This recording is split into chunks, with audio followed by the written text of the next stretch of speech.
शिव महापुराण की कथा कहती है, श्रीमद् वल्लभाचार्य जी का चरित्र कहता है। श्रीमद् वल्लभाचार्य जी का चरित्र वर्णन करता है कि श्रीमद् वल्लभाचार्य जी ने जगन्नाथपुरी में एकादशी को उल्टा लटकाया।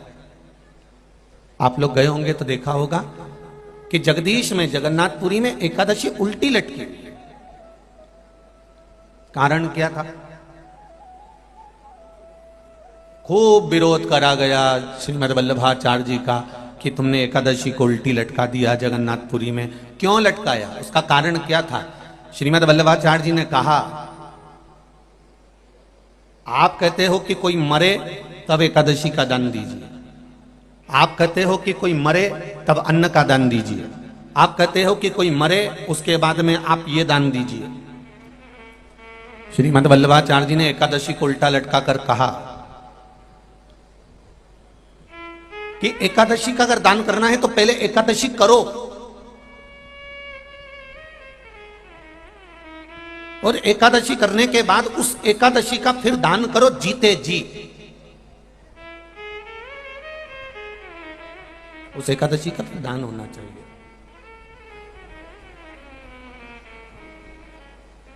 कितना सुंदर! हम तो इतना अच्छा व्याख्यान इस वर्णन को नहीं कर सकते। आपके यहाँ के एक विद्वान, बहुत विद्वान, पुष्टि मार्ग के लेखों को अपनी वाणी में व्यक्त करने वाले, जिनकी वाणी को इस शरीर को भी सुनने को मिला, परम पूज्य आदरणीय, मैं तो संत शिरोमणि भी कहूं तो अतिशयोक्ति नहीं होगी, आदरणीय शायद मदन लाल जी जोशी जी, जिन्होंने मंदसौर नगर का नाम पुष्टि मार्गी कथा के मामले में सबसे आगे लेकर गए, ऐसे मदन लाल जी जोशी इसी मंदसौर के थे। जब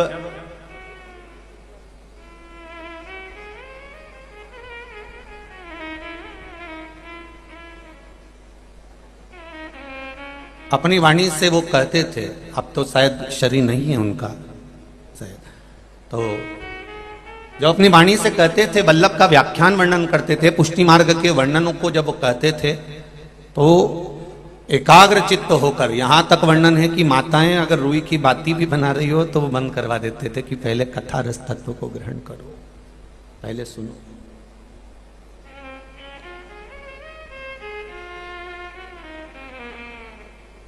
पुष्टि मार्गी व्याख्यानों का जो वर्णन करते थे, पुष्टि मार्गी, ये बक्से बंदे साहब, पुष्टि मार्गी व्याख्यानों का जब वर्णन करते थे और उन व्याख्यानों का वर्णन कर कर जब वो कहते थे कि एकादशी जीते जी दीजिए, जीते जी,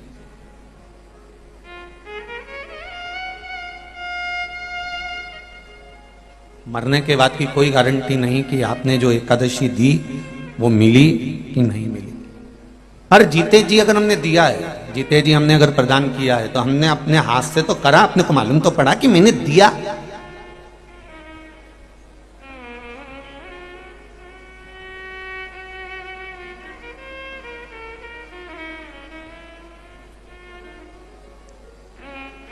ब्राह्मण देवता ने कहा कि ये मर गए, 12वां हो रहा है, 13वां हो रहा है, एकादशी कितनी किसको देना है? बड़े बेटे ने 5 दे दी, छोटे ने 3 दे दी, बहू ने 4 दे दी, उसने 3 दे दी, एकादशी का दान दे दिया। अब उस जीवात्मा को मिली कि नहीं मिली ये कौन कह सकता है? तो आपने अगर एकादशी का व्रत करा है और आपने अगर एकादशी करी है तो तुरंत हाथ में जल लेकर आपने कह दिया मेरी करी हुई एकादशी में से मैंने 5 एकादशी इस व्यक्ति के लिए जो पलंग पर पड़ा हुआ है, सड़ रहा है, गल रहा है, तकलीफ में भोग रहा है, ऐसे जीव के लिए मैं ये एकादशी दे रहा हूं, मैं ये एकादशी प्रदान कर रहा हूं। अपने हाथों से दे, उसके मरने से पहले उसको जीव को प्रदान कर।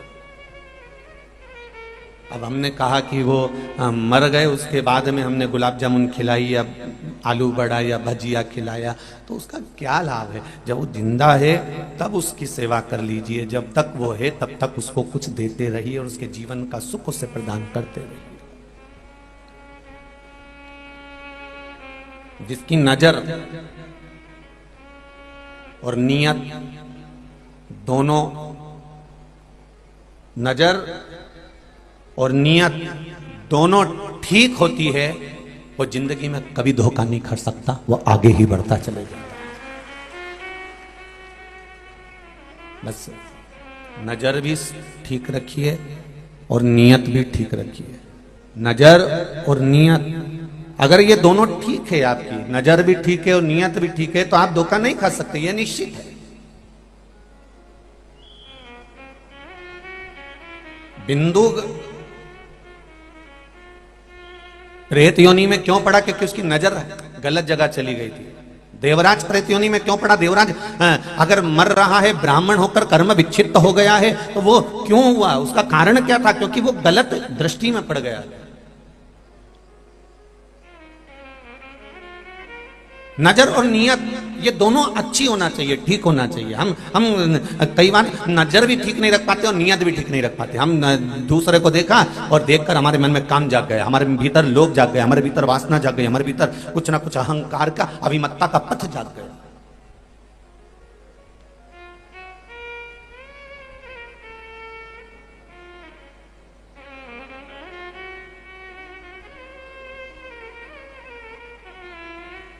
अपने भीतर का नजर और नियत ये दोनों ठीक रखने का प्रयास करिएगा, और जब आप प्रयास करेंगे तो ये निश्चित है कि आप मंजिल तक पहुंच जाएंगे। आपको गलत जगह, मंदोदरी की कथा कर रही है, मंदोदरी शिव महापुराण की कथा मंदसौर की धरा से चल रही है, वो कथा का वृतांत आप श्रवण करिए कि जो एक अप्सरा थी और अप्सरा बनकर शिवजी के पास में गई और भगवान शंकर के नजदीक में जाकर उसने देखा कि शिव तत्व इतने सुंदर हैं, शंकर कितने सुंदर हैं, कर्पूर गौरम कर्णावतारम।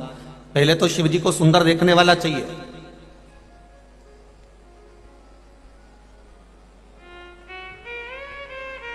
पहले शंकर भगवान को सुंदर देखने वाला चाहिए। जो शंकर भगवान के नयन अश्रु से प्रकट हुआ अंधकासुर, वो शंकर भगवान को सुंदर नहीं देख पाया। और क्या शब्द कहा था उस अंधकासुर ने? जब शादी करने का समय आया तो अंधकासुर ने अपने दूतों से कहा, जाओ जो सबसे सुंदर कन्या हो उसके साथ में मैं विवाह करूंगा।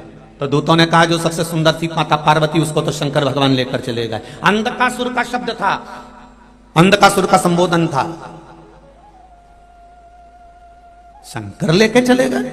हाँ, जो सबसे सुंदर कन्या थी, जो सबसे सुंदर थी, उसको तो शिव ले गए। तो अंधकासुर का संबोधन था कि उसको शिव ले गए, तो शिव कौन से सुंदर है?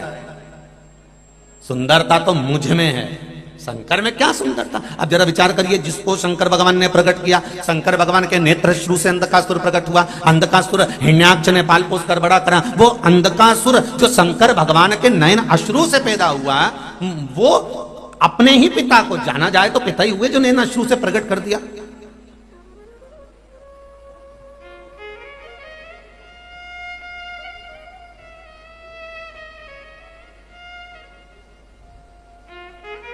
ये तो उसी में का हाल है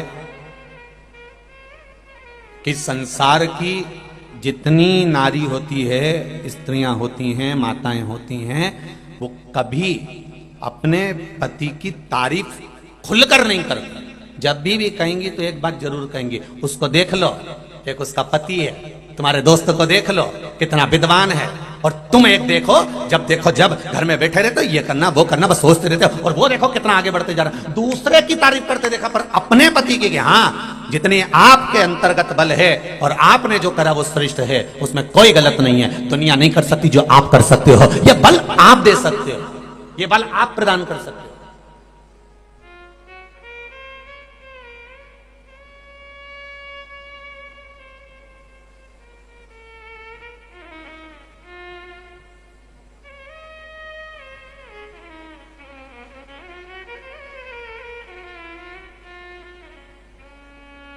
केवल एक लंकाधिपति रावण भी शिवजी से नहीं कहा कि तुम सुंदर हो। यहां स्वयं अंधकासुर कह रहा है कि मैं सुंदर हूं, शिव कहां इतने सुंदर है, उसको पार्वती को मैं अपना बनाऊंगा।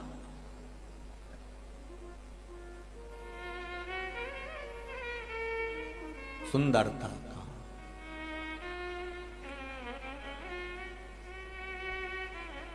बहुत कम लोग होंगे जो सुंदरता देख पाएंगे। पहले तो शंकर भगवान की सुंदरता देखने वाला चाहिए। इतनी भीड़, अपार जन समुदाय, आप कथा सुनने के लिए आए हो।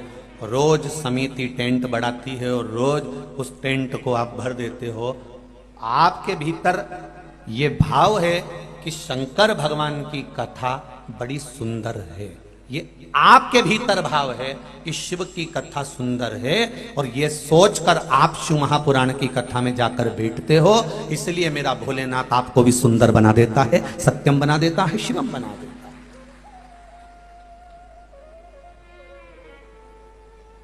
आपके भीतर सुंदरता भरी हुई है ना, तो आपको सुंदर नजर आ रहा है। काला कलर का चश्मा लगाओगे तो सब काले दिखेंगे, पीले कलर का लगाओगे पीले दिखेंगे, नीले कलर का लगाओगे नीले दिखेंगे, सफेद कलर का लगाओगे सफेद दिखेंगे। ये दृष्टि का भेद है। आप अगर अच्छे हो तो आपको सारा विश्व अच्छा नजर आएगा। आपको अगर आप भीतर से ठीक हैं तो सारा संसार आपको ठीक नजर आएगा। और यदि आप सुंदर हैं अंदर से, आत्मा से, चित्त से, वृत्ति से, तो कथा भी सुंदर नजर आएगी। आप अच्छा छाट लेंगे, अच्छा निकाल लेंगे। ये गुरु जी ने ब्रह्मा जी का चरित्र श्रवण कराया और सुंदर कर्मनाशा नदी का वृत्तांत श्रवण कराया। भगवान ब्रह्मा जी का अर्धनारीश्वर स्वरूप वर्णन किया। भगवान शंकर का ये स्वरूप वर्णन करा। गौ माता का चरित्र श्रवण कराया, ये चरित्र श्रवण कराया। आप अच्छे हो तो आप पूरी कथा में अच्छाइयां छाटते रहोगे। और अगर आपकी दृष्टि में भेद भरा हुआ है, आपकी दृष्टि में कपट भरा हुआ है, आपकी दृष्टि में बेईमानी भरी हुई है और आपकी नजर ठीक नहीं है, तो दुनिया का कोई भी आकर खड़ा हो जाए आप उसमें बुराई देख ही लोगे। ये निश्चित है। चश्मा जो लगाया होगा वैसा आपको नजर आएगा, ये निश्चितता है।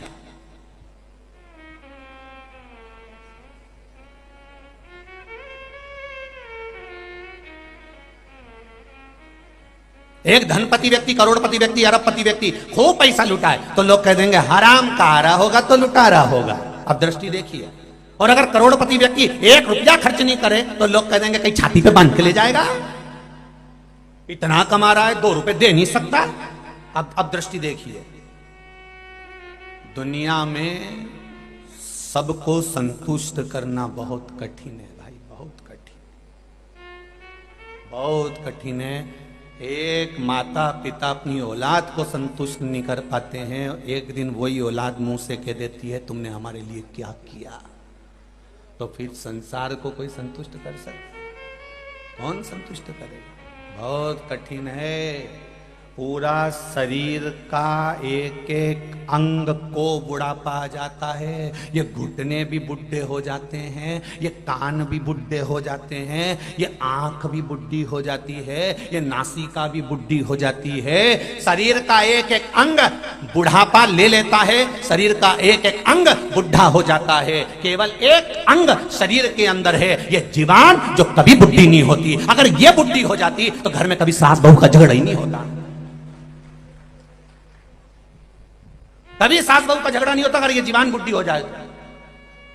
हाथ बूढ़े हो गए, अब मुझसे बनता नहीं, हाथ धूज रहा है। पांव बूढ़े हो गए, मुझसे चला नहीं जाता। नेत्र बूढ़े हो गए, मुझसे दिखाई नहीं देता। कान बूढ़े हो गए, मुझे सुनाई नहीं देता। नासिका बूढ़ी हो गई, दिन भर नाक में से पानी बहता रहता है। ये पूरा शरीर, दांत तक बूढ़े हो गए, हड्डी हड्डी बूढ़ी हो गई, शरीर का एक एक अंग बूढ़ा हो गया। पर जीवान कभी बूढ़ी नहीं होती, क्योंकि जीवान भगवान ने इसलिए बूढ़ी नहीं करी कि भगवान ने कहा अगर मैं इसको बूढ़ा कर दूंगा और ये शिथिल हो गई तो ये शिथिल होकर चुपचाप पड़ी रहेगी, तो मरते तक ये पाप कैसे करेगा। इसके पाप के लिए जीवान को जवान रखा है कि तुम मरते तक भी निंदा करते रहे, बुराई करते रहे, चुगली करते रहे, ये बोलते रहे, आड़ा टेढ़ा बोलते रहे, जिससे मरते तक तूने जिंदगी में कभी सोमवार का व्रत कराओ, मंगलवार का व्रत कराओ, शनिवार का व्रत कराओ, गौ माता को रोटी दी हो, किसी के कन्यादान कराओ, तूने जिंदगी में जितना जितना दान करा है, तेरे मरने से पहले तू इतना पाप कर देना जीवन से, इतना निंदा कर देना, इतनी बुराई कर देना, इतना अपशब्द कर देना कि ये करते करते करते करते करते करते एक दिन तेरा जितना पुण्य है, जितना अच्छा कर्म है, ये सब समाप्त हो जाए। ये सब समाप्त। पुण्य, तुम्हारा पुण्य जब, तो ये शरीर का सारा अंग बूढ़ा हो जाता है। बोलो री जी हो, सही है कि गलत है? ऐसे पूरा शरीर का अंग समाप्त हो जाता है। शरीर का एक एक अंग बूढ़ा हो जाता है, पर जीवान नहीं हो पाती। अंत समय प्रभु आना पड़ेगा, वचन दिया तो निभाना पड़ेगा। आए ना आए प्रभु कुटुंब कबीला, अंत समय प्रभु आना पड़ेगा। अंत समय प्रभु आना पड़ेगा। पूरा शरीर बूढ़ा, पूरा शरीर बूढ़ा और एक एक अंग बूढ़े हो गए पर जीवान नहीं हो पाई, क्योंकि जीवान को युवान रखा गया है। जीवान को युवान रखा कि तू जवान रहना, क्योंकि तुझे मरते मरते तक भी निंदा करना है। नजर और नियत ठीक रखिए। आप अच्छा देखोगे, अच्छा दिखेगा, बहुत अच्छा दिखेगा। आप बुरा देखोगे, आपको बुरा दिखेगा। जैसा देखना चाहोगे वैसा दिखेगा आपको। आपको दिखना चालू हो जाएगा। आप देखिए दुनिया की, आप अच्छाई देखने का प्रयास करिए। कितनी सुंदर सृष्टि है भगवान की, कितना सुंदर स्वरूप है भगवान का, कितना आनंद है भगवान का। जरा विचार करिए। उस अप्सरा ने, एक अप्सरा ने जो भगवान की सुंदरता देखी, एक अप्सरा ने भगवान का आनंद, सुख, उनकी सुंदरता का व्याख्यान देखा। जरा विचार करिए। शिव तत्व है क्या? शंकर को, भगवान शिव को, मेरे ओघड़ दानी की सुंदरता का वर्णन जरा कोई जाने तो। कर्पूर गौरम करुणावतारम संसार सारम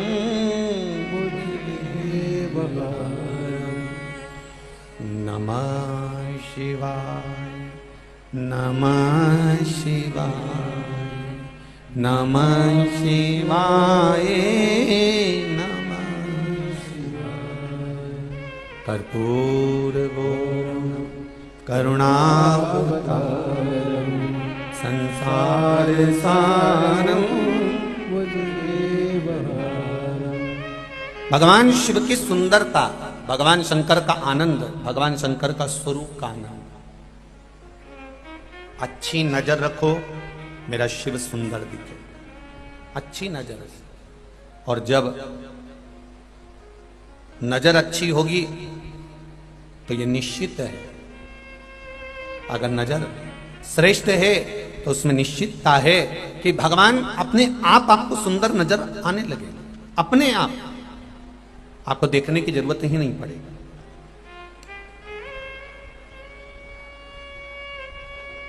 आपके भीतर की सुंदरता आपको भगवान में अच्छापन दिखाने का प्रयास करेगी। जितने भी लोग कथा में श्रवण कर रहे हैं, कथा सुन रहे हैं, भगवत भजन कर रहे हैं, भगवत स्मरण कर रहे हैं, भगवत भक्ति को धारण कर रहे हैं, आप उसमें श्रेष्ठता ढूंढेंगे, श्रेष्ठता मिलने लगेगी अपने आप। कहीं जाने की जरूरत भी नहीं पड़ेगी।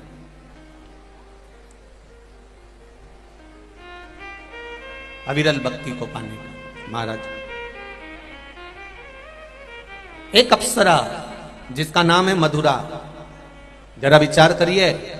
वो मधुरा भगवान शंकर के पास पहुंची है, देवलोक से पहुंची है, और शंकर भगवान के स्वरूप में उससे सुंदरता नजर आ रही है। भगवान शंकर का स्वरूप उसे सुंदर दिख रहा है, भगवान शंकर का स्वरूप उसे आनंदमय दिख रहा है, भगवान शंकर का स्वरूप उसको अलमस्त आनंद भक्ति में नजर आ रहा है। वो मधुरा को, वो मधुरा जो देवलोक में निवास कर रही थी, केवल भगवान शंकर के सुंदर स्वरूप को देखने के लिए, भगवान शंकर के सुंदर स्वरूप को जानने के लिए पृथ्वी पर गई है, मृत्यु लोक में गई है, भगवान शंकर के स्वरूप को जानने पहुंच गई। और शंभो शरणे पड़ी मांगो